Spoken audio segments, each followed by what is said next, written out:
দেশের সবচেয়ে বড় স্টক ব্রোকিং এবং algorithm trading company fintech dynamics, যেখানে শেয়ার বাজারে চাল বোঝার জন্য বিশ্বের সবচেয়ে অ্যাডভান্সড এআই ট্রেডিং সফটওয়্যার এবং সুপার কম্পিউটার লাগানো ছিল।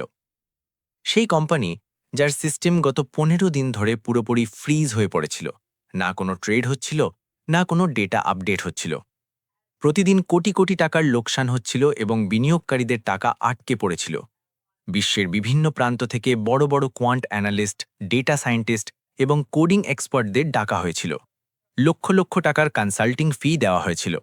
সার্ভার বদলানো হয়েছিল, কোডের প্রত্যেক লাইন চেক করা হয়েছিল, কিন্তু সেই ট্রেডিং সফটওয়্যার এক চুলও নড়েনি। স্ক্রিনে শুধু একটি এরার দেখাচ্ছিল, সিস্টেম হল্টেড। তখন হঠাৎ কোম্পানির আলিশান কাচের গেটের সামনে দাঁড়ানো একটি রদ্দি কাগজ কুড়ানো ছিলে ধীরে কিন্তু স্পষ্ট গলায় বলল, স্যার, যদি অনুমতি দেন তাহলে আমি এই সিস্টেমটাকে আবার চালু করতে পারি। সেখানে দাঁড়ানো সিকিউরিটি গার্ড এবং কয়েকজন জুনিয়র কর্মচারী জোরে হেসে উঠল। কেউ তাকে পাগল বলল, কেউ ডাঁট দিয়ে বলল, চলে যায় এখান থেকে, এটা শেয়ার বাজার, সবজি মন্ডি নয়। কিন্তু সেই ছেলেটি কিছুক্ষণের মধ্যেই এমন কিছু করে দেখাবে যার কল্পনাও বড় বড় আইআইটি এবং বিদেশি ডিগ্রিধারী এক্সপার্টরা করেনি। বন্ধুরা, এখন প্রশ্ন হল, আসলে এই রুদ্দি কুরানো ছেলেটি কে? আর ক্যান্ডেলস্টিক চার্ট এবং কোডিংয়ের এত গভীর বোঝাপড়া তার কোথা থেকে এলো? কোম্পানির মালিক সুনীল মিত্তল আজ খুবই উদ্বিগ্ন ছিলেন। পুরো কোম্পানিতে মাতমের মতো নীরবতা ছিল। ডিলারদের মুখে ঘাম, রিস্ক ম্যানেজমেন্ট টিমে হইচই পড়ে দিয়েছে, কারণ তাদের 500 কোটির আলফা প্রজেক্ট গত 15 দিন ধরে থমকে পড়ে আছে। এটি এমন একটি অটোমেশন সিস্টেম ছিল যা কোম্পানির প্রধান ছিল, কিন্তু আসল খারাপই কেউ ধরতে পারছিল না। প্রত্যেক মুহূর্তের সঙ্গে কোম্পানির শেয়ারের দাম পড়ে যাচ্ছিল এবং সুনাম মুছে যাচ্ছিল। কোম্পানির সবচেয়ে উপরের তলায় তৈরি ওয়ার রুমে পরিবেশ খুবই উত্তেজনাপূর্ণ ছিল। সুনীল মিত্তল বিরক্তিতে কনফারেন্স টেবিলে জোরে মুষ্টাঘাত করে চিৎকার করলেন, পুরো 15 দিন কেটে গেছে, মার্কেট ক্র্যাশ হচ্ছে আর আমাদের সিস্টেম ঘুমাচ্ছে। এই অ্যালগোরিদম তৈরিতে কোটি কোটি টাকা ঢেলেছি, আর রেজাল্ট জিরো। ঘরে দাঁড়ানো সব সিনিয়র ডেভেলপার এবং অ্যানালিস্টদের মুখ পড়ে গিয়েছিল। ভয় এবং চাপ স্পষ্ট দেখা যাচ্ছিল। তখন হেড অফ টেকনোলজি সাহস সঞ্চয় করে উত্তর দিলেন, স্যার, আমরা সিস্টেমের প্রত্যেক লুপ এবং লজিক চেক করেছি। হার্ডওয়্যার, নেটওয়ার্ক, ডেটা ফিড, প্রযুক্তিগতভাবে সবকিছু ঠিক লাগছে। মনে হচ্ছে যেন সিস্টেম নিজেই কাজ করতে অস্বীকার করেছে। অন্যজন বলল, স্যার, আমেরিকা থেকেও এক্সপার্টরা অনলাইনে যুক্ত আছেন, কিন্তু কেউ বুঝতে পারছে না সমস্যাটা কোথায়। সুনীল মিত্তলের গলা আরও কঠিন হয়ে গেল। আজ মার্কেট বন্ধ হওয়ার আগে সিস্টেম চালু চাই। সন্ধ্যা পর্যন্ত আমাকে গ্রিন সিগন্যাল চাই, নয়তো সবার চাকরি বিপদে। আর তিনি রাগে মিটিং রুম থেকে বেরিয়ে গেলেন। লিফট থেকে নেমে দায়রে বেরোতেই তার নজর গেটের কাছে ফুটপাথে বসা সেই 12 বছরের ছেলেটির উপর পড়ল। হাতের রদ্দির বস্তা, কাঁধে নোংরা শর্ট, কিন্তু তার চোখে চাট পড়ার একটা আলাদা ক্ষুধা ছিল। সেই ছেলে, যার নাম আরিয়ান, প্রত্যেক দিন এখানে ফেলে দেওয়া পুরনো ব্যবসায়িক খবরের কাগজ এবং ফাইল কুড়াতে আসত, কিন্তু তার নজর সবসময় কোম্পানির বড় ডিজিটাল স্ক্রিনে চলা শেয়ারের দামের উপর থাকত। যেন সেই লাল এবং সবুজ চিহ্নের পিছনে লুকোনো বাজারের ভাষা সে বুঝতে পারছে। স্যুট বুট পরা লোকেদের দৌড়ঝাঁপ, ফোনের ঘণ্টা, মালিকের রাগ, সবকিছু সে গভীরভাবে দেখছিল। সে ধীরে বলল, 15 দিন ধরে এদের চার্ট নড়ছে না, কিন্তু এরা কোডিংয়ে ভুল খুঁজছে, আসল গোলমাল তো সেন্টিমেন্ট ডেটার ইনপুটে। কিন্তু তার কথা কে শোনে? লোকেদের চোখে সে শুধু একটা গরিব রদ্দি কুড়ানো ছেলে। কেউ জানত না আরজানের গল্পটা কি। আরজানের জন্মের কিছু বছর পরই তার মা তার বাবার থেকে তালাক নিয়েছিলেন। সেই বাবা আর কেউ নয়, এই ফিনটেক ডাইনামিক্স কোম্পানির মালিক সুনীল মিত্তল। কিন্তু এই সত্যি কেউ জানত না, এমনকি আরজানও না। তালাকের পর তার মা নিজের মায়ের বাড়ি ফিরে এসেছিলেন তার বুড়ো বাবার কাছে। আরজানের নানা শহরের একটা পুরনো কোণে রদ্দি এবং পুরনো বইয়ের দোকান চালাতেন। পুরনো যুগের নিয়মকানুন মেনে চলা একজন মানুষ। মায়ের পুরো দুনিয়া আরজানই ছিল, কিন্তু তিনি প্রায়ই অসুস্থ থাকতেন। তালাকের ধাক্কা এবং দারিদ্র্যের ভার তিনি সহ্য করতে পারছিলেন না। চিকিৎসা খরচ বেশি ছিল এবং ঘরের অবস্থা দুর্বল। ঘর চালাতে এবং ওষুধ কিনতে আরজান দিনভর শহরের বড় বিল্ডিং থেকে রদ্দি এবং পুরনো ব্যবসায়িক খবরের কাগজ কোড়াত। কিন্তু রাত হলে, যখন সারা দুনিয়া ঘুমায়, আরজান এবং তার নানা তাদের ছোট রদ্দির দোকানে মোমবাতির আলোয় কাজ শুরু করত। নানা তাকে শেখাতেন ক্যান্ডেলস্টিক চার্ট কি, ব্যালেন্স শিট কিভাবে পড়তে হয়, আর বাজার কখন পড়ে কখন ওঠে। কারণ তার নানা শুধু রদ্দি কুড়ানো লোক ছিলেন না, তিনি একসময় সুনীল মিত্তলের এই কোম্পানিতে চিফ ডেটা অ্যানালিস্ট ছিলেন। তার দোকানে রুদ্দির স্তূপের নিচে বিশ্বের বিভিন্ন ফাইন্যান্সের বই লুকানো ছিল। নানা প্রায়ই ভালোবাসা করে বলতেন, আরজান বেটা, বাজার শুধু সংখ্যার খেলা নয়, তোর মধ্যে সেই নজর আছে, তুই চার্ট দেখিস না, অনুভব করিস। আরজান হাসত, নানা, সব তোমার থেকে শিখেছি। কিন্তু নানার চোখে একটা রহস্য লুকানো ছিল, যা তিনি কখনো আরজানকে বলতে পারেননি। আরজান শুধু পরিশ্রমী ছিল না, সে জন্ম থেকেই একটা ট্রেডিং জিনিয়াস ছিল। কিন্তু সেই জিনিয়াস ছেলে দিনে তার মায়ের চিকিৎসার জন্য রুদ্দি কাগজ কোড়াত এবং রাতে শেয়ার বাজারের জটিল ভাষা শিখত। পরের দিন কোম্পানির গেটের সামনে বসা আরজন আজও সেই বড় স্ক্রিনে আটকে পড়া গ্রাফ দেখছিল। সে নিজেকে বলল, যদি আমাকে সেই সার্ভার রুমে মাত্র 5 মিনিট পাই, তাহলে আমি 500 কোটির সিস্টেম ঠিক করে দিতে পারি। তখন একটা তীক্ষ্ণ আওয়াজ এলো, অরে ও রদ্দিবালা, এখান থেকে সর, এটা সিনেমা হল নয় যে স্ক্রিন দেখছিস। আরজন তড়ি ঘড়ি উঠে দাঁড়ালো, কিন্তু যাওয়ার সময়ও তার নজর সেই ডিজিটাল টিকার থেকে সরছিল না। সেই সময় সুনীল মিত্তাল তার লাক্সারি কারের দিকে যাচ্ছিলেন। তখন তিনি থামলেন। প্রথমবার তিনি সেই ছেলেটিকে মনোযোগ দিয়ে দেখলেন। সুনীল গার্ডকে জিজ্ঞাসা করলেন, এই ছেলেটিকে? গার্ড বলল, স্যার প্রত্যেকদিন আসে, পুরনো খবরের কাগজ কোড়ায়, শুধু বাজারের দামগুলো এমন করে দেখে যেন সব বুঝতে পারছে। সুনীল আর্জনের দিকে দেখলেন। আর্জন ভয়ে চোখ নামিয়ে নিল। কয়েক মুহূর্তের নীরবতার পর সুনীল বললেন, তুমি এই সংখ্যাগুলো এত মনোযোগ দিয়ে কেন দেখো? তুমি জানো এগুলো কি? আর্জন ধীর গলায় বলল, স্যার আমাকে বাজারের ধরকন শোনা যায়। সুনীল অবাক হয়ে গেলেন, তুমি তো রদ্দি কোড়াও বেটা, এগুলো দুনিয়ার সবচেয়ে জটিল অ্যালগোরিদম মেশিন। আর্জন সাহস সঞ্চয় করে বলল, স্যার যদি একবার মেন সার্ভারের কাছে যেতে দেন, তাহলে আমি বলতে পারি আপনার সিস্টেম কেন ট্রেড নিচ্ছে না। সেখানে দাঁড়ানো পুরো স্টাফ এবং ড্রাইভার হেসে উঠল। এটা বলবে রদ্দিওয়ালা এখন কোডিং শেখাবে? স্যার সময় নষ্ট করবেন না, এটা পাগল। সুনীলকে জানি না কেন সেই ছেলের আত্মবিশ্বাসে তার পুরনো যুগ দেখা দিল। তবু লজিক হৃদয়কে থামিয়ে দিল। কিছু না বলে তিনি কারে উঠে চলে গেলেন। পরের সকালে কোম্পানির গেটের বাইরে এসেই হইচই ছিল। ইঞ্জিনিয়ারদের হাতে ল্যাপটপ, গ্লোবাল ইনভেস্টরদের হুমকি আসছে, কিন্তু সিস্টেমের কোড এখনও ক্র্যাশ। আজ আর্জন আরও অস্থির ছিল। তার মায়ের শ্বাস দ্রুত চলছে এবং ওষুধ শেষ হয়ে গেছে। কাল রাতে নানা বলেছিলেন, আর্জন, তো বাজার বুঝিস, কিন্তু দুনিয়া তোর উপর ভরসা করবে যখন তুই রিস্ক নিবি। রিস্ক ছাড়া কোনো প্রফিট হয় না। এই কথাগুলো আর্জনের হৃদয়ে গেঁথে গেল। মায়ের ওষুধের জন্য টাকা চাই। সে ভাবল, যদি আমি এদের সিস্টেম ঠিক করে দিই, তাহলে হয়তো পুরস্কারে কিছু টাকা পাব। এই ভেবে সে আবার গেটে পৌঁছল। ধীরে গার্ডকে বলল, ভাইয়া মাত্র 5 মিনিট, আমি জানি এরার কোথায়। গার্ড রাগে চিৎকার করল, আবে আবার এসেছিস? তোকে কাল তাড়িয়েছিলাম না? সে গেটের কাছে লাগানো বড় জেনারেটর এবং সার্ভার কুলিং ইউনিটের পিছনে লুকিয়ে গেল। সেখান থেকে কাঁচের দেয়াল পেরিয়ে মূল সার্ভার রুম দেখা যাচ্ছিল। সে বুড়বুড় করে বলল, এরা বারবার কোড রিফ্রেশ করছে, কিন্তু আসল খারাপই কোডে নয়, ডেটা ফিডের তারে। তখন একজন জুনিয়র ইঞ্জিনিয়ার বাইরে সিগারেট খেতে এসে তাকে দেখে ফেলল। ও এখানে কি করছিস? স্যার আমি শুধু একটু দেখতে চাই। আর্জন ভয়ে বলল, দেখলে কি হবে, এত বড় কোম্পানির সার্ভার বাচ্চাদের ভিডিও গেম নয়, চলে যায় এখান থেকে। ইঞ্জিনিয়ার তাকে ডাঁট দিয়ে তাড়িয়ে দিল। আর্জন চুপচাপ সেখান থেকে সরে গেল, কিন্তু তার চোখ এখনও সেই কাঁচের দরজায় আটকে ছিল, যেখান থেকে কোটি কোটি টাকার ব্যবসা নিয়ন্ত্রিত হয়। হঠাৎ ভিতর থেকে তীক্ষ্ণ সাইরেনের আওয়াজ এলো, বাজার বাজার, data link failure, margin call alert. কোম্পানিতে হইচই পড়ে গেল। কর্মচারীরা ভয়ে এদিক ওদিক ছুটতে লাগল। আমেরিকার বাজার খুলতে চলেছে এবং এদের সিস্টেম পুরোপুরি অন্ধ হয়ে গেছে। আর্জন ভয়ে ভয়ে আবার গেটের কাছে এলো। সে ঝুঁকে দেখার চেষ্টা করছিল। গার্ড আবার চিৎকার করল, কতবার বলেছি দূরে থাক। এবার গার্ড জোরে ধাক্কা দিল। আর্জন রাস্তায় পড়ে গেল। তার হাত থেকে রদ্দির বস্তা ছুটে গেল এবং পুরনো ইকোনমিক টাইমস হাওয়ায় উড়ে গেল। বাইরে দাঁড়ানো কয়েকজন লোক তামাশা দেখে হাসতে লাগল। এই ছেলেটা অ্যালগো ট্রেডিংয়ের কি জানবে? এটাকে তো মোবাইলের ক্যালকুলেটর চালাতেও আসবে না। আর্জেন কিছু বলল না। সে ধুলো ঝাড়ল এবং উঠে দাঁড়াল। তার মনে শুধু একটা কথা ঘুরছিল, কাশ আমাকে মাত্র 5 মিনিট পেয়ে যেত, আমি জানি ডেটা কোথায় আটকে আছে। সে পুরো দিন কোম্পানির বাইরে চুপচাপ বসে রইল, ক্ষুধার্ত, তৃষ্ণার্থ। সন্ধ্যা নামতে লাগল। বাজার বন্ধ হওয়ার সময় হয়ে গেছে, কিন্তু কোম্পানির সিস্টেম এখনও কোমায়। তখন কোম্পানির মালিক সুনীল মিত্তেল বাইরে বেরোলেন, মুখে হার মানার ভাব। তার নজর গেটের কাছে বসা আর্জানের ওপর পড়ল। সুনীল গার্ডকে জিজ্ঞাসা করলেন, তুমি এটাকে বারবার ধাক্কা কেন দাও? গার্ড বলল, স্যার এটা প্রত্যেক দিন সার্ভার রুমের দিকে ঝুঁকে দেখে, বলে সিস্টেম ঠিক করে দেবে। সুনীল আর্জেনের দিকে দেখলেন। সকালের মতোই সেই ছেলের চোখে একটা অদ্ভুত জেদ ছিল। সুনীল কাছে গেলেন এবং জিজ্ঞাসা করলেন, তুমি এখনো যাওনি? তুমি প্রত্যেকদিন এই বিল্ডিংটাকে কেন দেখো? কি বোঝো তুমি? আর্জুন বলল, স্যার, যদি আমি মেইন সার্ভারের পিছনের কেবেলটা একবার দেখি তাহলে বলতে পারি সমস্যাটা কোথায়। সেখানে দাঁড়ানো ভিপি, হেড ইঞ্জিনিয়ার এবং স্টাফ সবাই হেসে উঠল। স্যার, এটা ছেলে, এটাকে কি জানা ফাইবার অপটিক এবং ল্যাটেন্সি কি? আর্জেন চুপ করে রইল। সে শুধু সুনীলের চোখে ভরসা খুঁজল। এক মুহূর্তের জন্য সুনীলের হৃদয়ে অদ্ভুত ব্যথা উঠল, যেন কোনো পুরনো ভুলে যাওয়া সম্পর্কের ছায়া দেখা দিল। সুনীল কঠিন গলায় বললেন, ঠিক আছে, আমার কাছে হারানোর আর কিছু নেই।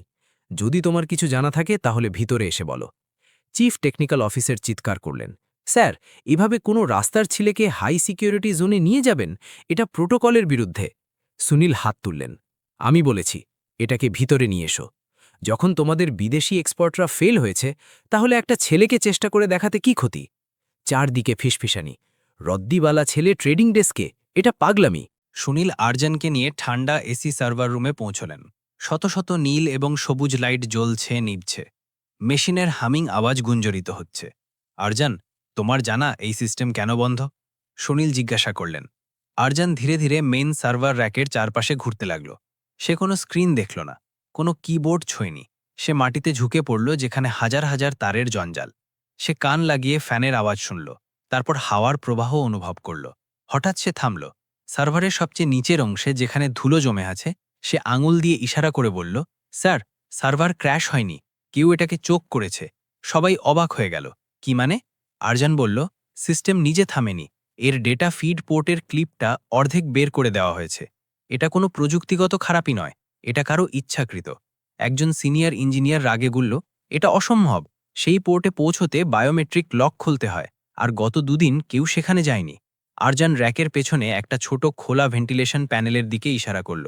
না স্যার, যদি কেউ এই ভেন্ট দিয়ে একটা লম্বা স্ক্রুড্রাইভার ঢোকায়, তাহলে লক না খুলেও ক্লিপটা ঢিলা করা যায়। সবাই গিয়ে দেখল, ভেন্টিলেশনের জালটা একটু বাঁকা, আর ভিতরে আসল ফাইবার কেবেল তার জায়গা থেকে চুল পরিমাণ সরে গেছে। মানে আরজান একদম ঠিক বলেছে। সুনীলের মুখের রং উড়ে গেল। তিনি বললেন, তাহলে মানে কেউ ইচ্ছাকৃতভাবে কোম্পানিকে ধ্বংস করার ষড়যন্ত্র করেছে। তারপর তিনি আরজানের দিকে ফিরলেন। কিন্তু তোমার এসব কি করে বোঝা গেল বেটা? তো আরজান নিষ্টাপভাবে উত্তর দিল, স্যার, আমি রাতে নানার দোকানে পুরনো সিপিইউ এবং রেডিও ঠিক করি। নানা বলেন, যদি আওয়াজ ঠিক থাকে আর মেশিন না চলে, তাহলে বোঝো কেউ তার শ্বাস আটকে রেখেছে। আমি তাই দেখেছি। সুনীল গম্ভীর হয়ে জিজ্ঞাসা করলেন, যদি আমি বলি এই সিস্টেম অনলাইন করে দাও, তাহলে পারবে? এটা শুনেই ইঞ্জিনিয়াররা ভয় পেয়ে গেল। স্যার, এটা মজা নয়। যদি ভুল কেবল জুড়ে যায় তাহলে আমাদের পুরো ডেটাবেস উড়ে যাবে, 500 কোটি জিরো হয়ে যাবে। সুনীল কারো কথা শোনেননি, তিনি শুধু আরজানের দিকে দেখলেন। বলো, প্রস্তুত? আরজান প্রথমবার হালকা হাসি দিয়ে বলল, জি স্যার, রিস্ক আছে তো ইস্ক আছে, মানে চেষ্টা করব। সেই এক লাইন পুরো হলে নীরব করে দিল। আরজান ঝুঁকে সার্ভার র্যাকের নিচে ফলস ফ্লোরিংয়ের সংকীর্ণ অন্ধকার অংশে ঢুকে গেল। সেখানে ধুলো এবং কেবেলের জাল। টর্চ হাতে পেয়েই আরজান ভিতর ঝুঁকে বলল, দেখুন স্যার, এই ফাইবার লিঙ্কটা এখানে থাকা উচিত ছিল না। ইঞ্জিনিয়াররা ঝুঁকে দেখল এবং হঠাৎ চমকে উঠল, এটা তো ব্যাকআপ সার্ভারের কেবেল, এটাকে মেন লাইনে কে জুড়েছে? আরজান খুব সতর্কতায় সেই কেবেল ধরল, ধীরে ধীরে ঘুরিয়ে সঠিক পোর্টে ক্লিক করে ফিট করে দিল। ইঞ্জিনিয়াররা অবাক। আমরা হাজার হাজার লাইনের কোড চেক করছিলাম, আর ভুলটা হার্ডওয়্যারের একটা ছোট পোর্টে। এই ছেলেটা 2 মিনিটে ধরে ফেলল। আরজান তারপর সিস্টেমের ডান দিকে গেল, যেখানে পাওয়ার সাপ্লাই ইউনিট। সেই ইউনিট হালকা হামিং আওয়াজ করছিল। সে হাত রেখে হঠাৎ পিছিয়ে গেল।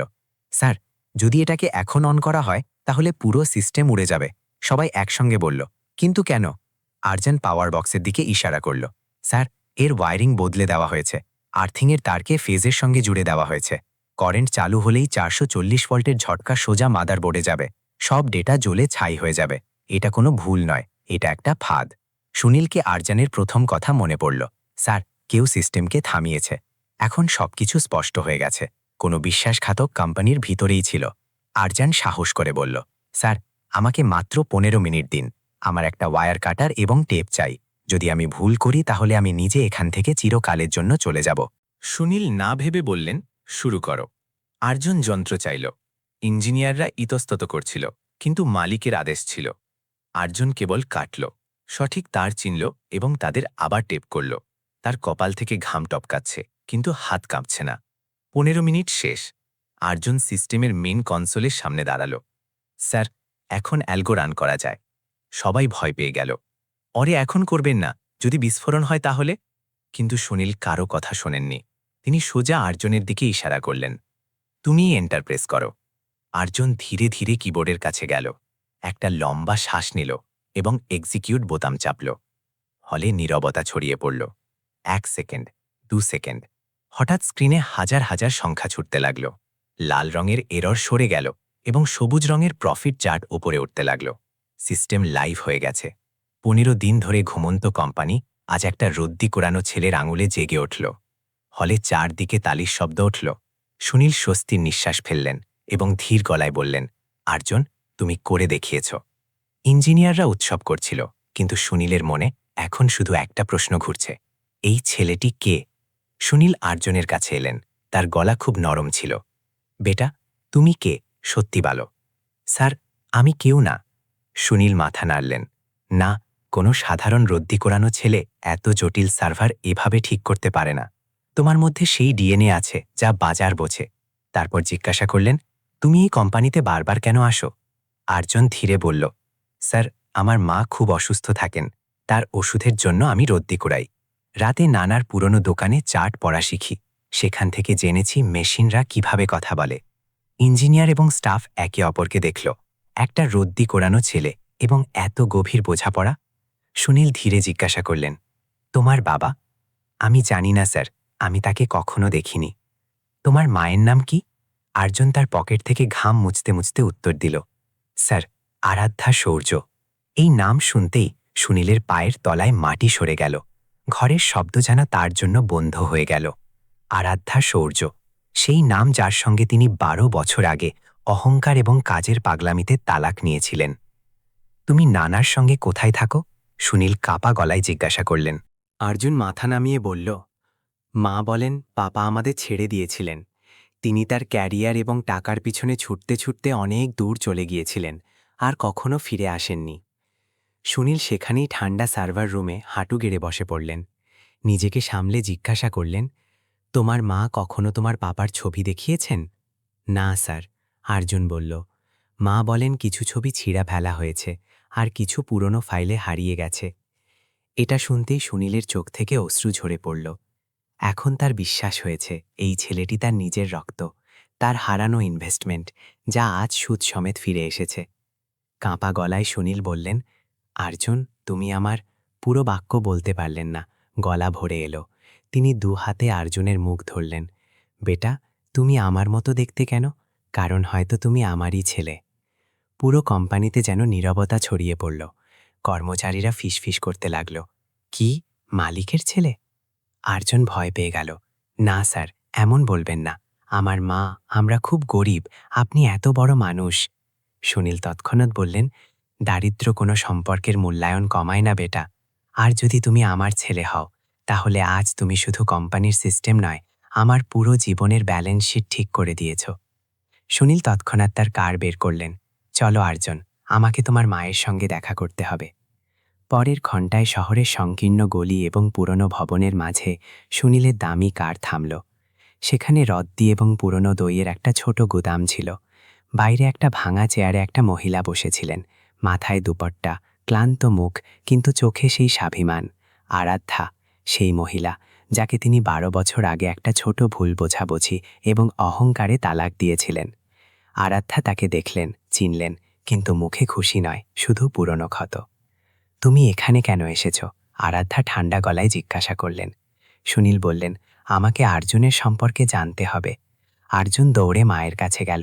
মা, ইনি মেশিন ঠিক করিয়েছেন, আর এখন? আরাধ্যা ভয় পেয়ে গেলেন। তাকে পারেশান করো না শুনে, সে দিনরাত রদ্দি কুড়ায় আমার চিকিৎসার জন্য, তাকে তোমার ধনদৌলাত চাই না। সুনীলের গলা ভারী হয়ে গেল। আরাধ্যা, আর্জুন কি আমার ছেলে? আরাধ্যার চোখ ভরে এলো। কয়েক মুহূর্ত নীরবতা, তারপর তিনি বললেন, হ্যাঁ, হ্যাঁ সুনীল, আর্জুন তোমারই ছেলে, সেই যাকে তুমি একটা বোঝা ভেবে ছেড়ে দিয়েছিলে। সুনীল ফুটফুট করে কাঁদতে লাগলেন। আর্জুন কিছু বুঝতে পারছিল না, কিন্তু মা বাবাকে এত বছর পর একসঙ্গে দেখে তার হৃদয় ভারী হয়ে গেল। সুনীল আর্জুনের সামনে হাঁটু গেড়ে বসলেন। বেটা, আমি আমার জীবনে অনেক প্রফিট করেছি, কিন্তু সবচেয়ে বড় লোকসান এটাই যে আমি তোমাকে এবং তোমার মাকে হারিয়েছি। আমাকে মাফ করে দাও। আরজান কাঁদতে কাঁদতে বলল, তাহলে আপনিই আমার পাপা। আপনি এখন আমাদের ছেড়ে যাবেন না তো? কখনো না বেটা, কখনো না। এটা সেই মুহূর্ত যাকে ভাগ্য 12 বছর ধরে হোল্ড করে রেখেছিল। তারপর সুনীল আরও একটা সত্যি বললেন, যে ইঞ্জিনিয়ার সার্ভারের ওয়্যারিং বদলে দিয়েছিল এবং আরজানকে আটকে ছিল, পুলিশ তাকে ধরেছে।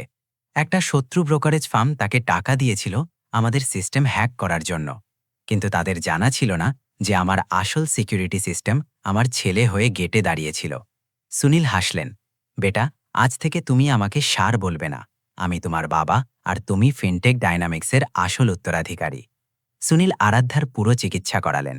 আরজনকে শহরের সেরা স্কুলে ভর্তি করা হলো, যেখানে সে এখন রদ্দি নয়, রোবোটিক্স এবং ফাইন্যান্স পড়ে। তার নানাকে কোম্পানিতে মান্য সলাহকারের পদ দেওয়া হলো। যে জীবন আরজনকে রদ্দির স্তূপে ফেলে দিয়েছিল, সেই জীবনই তাকে সবচেয়ে বড় পুরস্কার দিল, মা বাবার ভালোবাসা। আরজান আজও কখনো কখনো কোম্পানির সার্ভার রুমে যায় এবং সুনীল তাকে দেখে ভাবেন, কাশ আমি তাকে কখনো হারাতাম না।